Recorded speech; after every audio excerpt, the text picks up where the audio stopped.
restless dreams I walked alone, narrow streets of cobblestone. Neath the halo of a street lamp, I turned my collar to the cold and damp.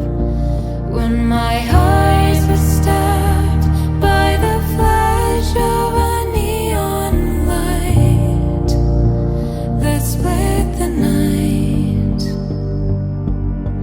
and touched the sound